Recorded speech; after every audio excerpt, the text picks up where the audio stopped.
Assalamualaikum warahmatullahi wabarakatuh. Anak-anakku sekalian yang Bapak banggakan, ketemu lagi pada pembahasan materi pendidikan agama Islam budi pekerti. Dan pada kesempatan kita akan membahas tentang meneladani ketaatan malaikat Allah Subhanahu wa taala. Di materi kali ini yang akan kita bahas tentang iman kepada malaikat, yaitu yang pertama pengertian iman kepada malaikat, selanjutnya dalil Al-Quran yang menerangkan tentang iman kepada malaikat, kemudian nama dan tugas malaikat, kemudian sifat-sifat malaikat, kemudian perbedaan malaikat dengan makhluk gaib lainnya, kemudian hikmah beriman kepada malaikat, dan contoh perilaku beriman kepada malaikat. Untuk lebih jelasnya tentang beriman kepada malaikat Allah Subhanahu wa taala, kita harus tahu dulu arti dari iman tersebut.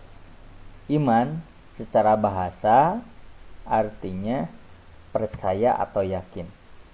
Kalau kita hubungkan dengan beriman kepada malaikat, yaitu artinya percaya dan membenarkan dengan sepenuh hati bahwa malaikat Allah benar-benar ada. Kemudian keberadaan malaikat itu bersifat gaib. Artinya malaikat itu tidak bisa dilihat oleh mata.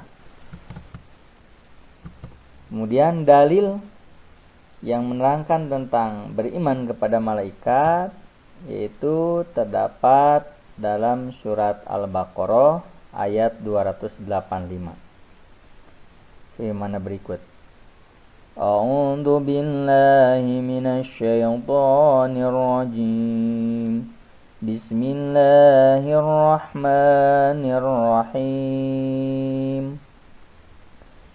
Amanar rasulu bima unzila ilaihi mir rabbih wal mu'minun.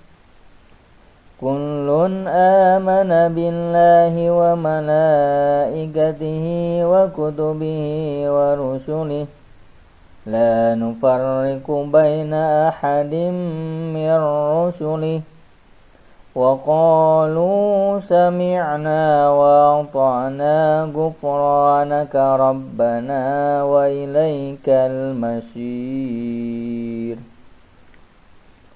Artinya, Rasul Muhammad beriman kepada apa yang diturunkan kepadanya, yaitu Al-Quran dari Tuhannya.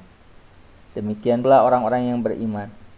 Semua beriman kepada Allah, pada malaikat-malaikatnya, kitab-kitabnya, dan rasul-rasulnya. Mereka berkata, kami tidak membeda-bedakan seorang pun dari rasul-rasulnya. Dan mereka berkata, kami dengar dan kami taat.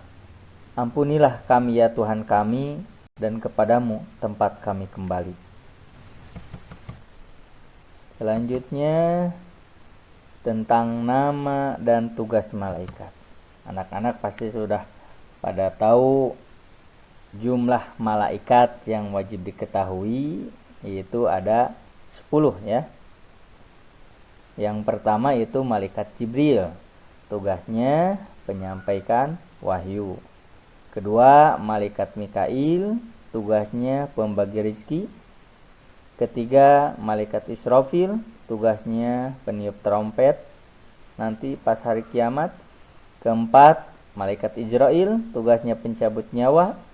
Kelima, malaikat Munkar, tugasnya penanya di alam kubur. Keenam, malaikat Nakir, tugasnya sama, yaitu menanya di alam kubur. Ketujuh, malaikat Raqib, tugasnya pencatat amal baik. Kedelapan, malaikat Atid, tugasnya pencatat amal buruk. Kesembilan, malaikat Malik, tugasnya penjaga neraka. Kesepuluh, malaikat Ridwan, yaitu tugasnya penjaga surga. Nah, ini harus hafal nama malaikat dan tugas-tugasnya. Selanjutnya kita juga harus tahu sifat-sifat malaikat. Nah, ini tugas malaikat. Sifat malaikatnya itu tidak pernah menyombongkan diri, ya. Selanjutnya selalu taat kepada Allah Subhanahu wa taala. Kemudian tidak pernah membantah perintah Allah Subhanahu wa taala. Selanjutnya tidak pernah durhaka, ya. Kemudian dia selalu bertasbih ketika oleh Allah diperintahkan untuk bertasbih, maka selamanya dia bertasbih. Kemudian dia tidak makan dan minum, kemudian tidak berjenis kelamin. Beda dengan manusia, gitu ya.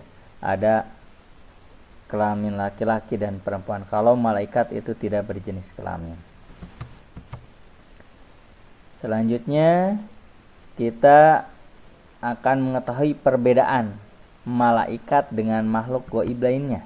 Nah, di sini ada malaikat, jin, setan dan iblis. Nah, kita akan mengetahui apa perbedaannya. Yang pertama itu dari asal kejadian, ya. Nah, asal kejadian malaikat itu diciptakan dari nur atau cahaya. Kemudian kalau jin itu diciptakan dari api. Kemudian setan atau iblis itu diciptakan dari api, sama dengan jin, ya. Kemudian ketaatan kepada Allah. Kalau malaikat selalu taat membaca tasbih dan beribadah kepada Allah. Kalau jin ada yang taat, ada yang tidak. Kemudian sama setan atau iblis juga itu tidak pernah taat. Kemudian sifat-sifat lain. Yang pertama itu malaikat tidak dapat dilihat atau gaib, ya, berarti sama ini juga jin itu tidak dapat dilihat atau gaib. Setan juga itu makhluk gaib. Kemudian tidak memiliki nafsu malaikat. Kemudian senantiasa bertasbih dan tidak berjenis kelamin malaikat. Kalau jin itu diciptakan agar beribadah kepada Allah. Kemudian kalau setan itu diciptakan sama agar beribadah kepada Allah, namun mereka ingkar semuanya, ya. Dia selalu menggoda manusia agar tidak taat kepada Allah. Kemudian dia selalu bersikap sombong. Nah, kita mengetahui ini makhluk gaib lainnya, ya, selain malaikat.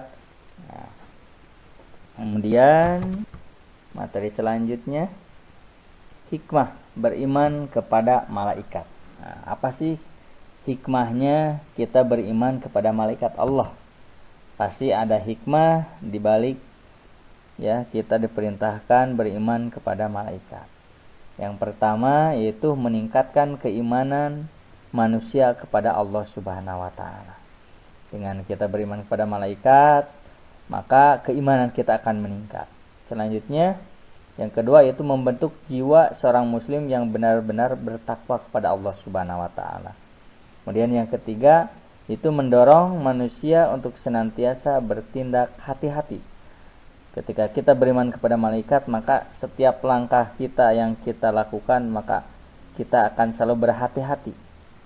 Yang keempat, hikmahnya itu mendorong manusia untuk selalu meningkatkan amal baik dan menjauhi amal buruk. Itulah hikmah beriman. Kemudian apa contohnya, ya, perilaku yang mencerminkan iman kepada malaikat?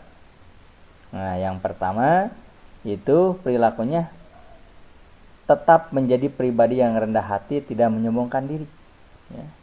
Yang kedua, tetap menjadi pribadi yang taat dan patuh terhadap perintah Allah Subhanahu wa taala. Yang ketiga, wajib menaati perintah orang tua atau guru. Yang keempat, senantiasa bertasbih kepada Allah Subhanahu wa taala. Yang kelima, senantiasa mendoakan yang baik kepada orang tua atau guru.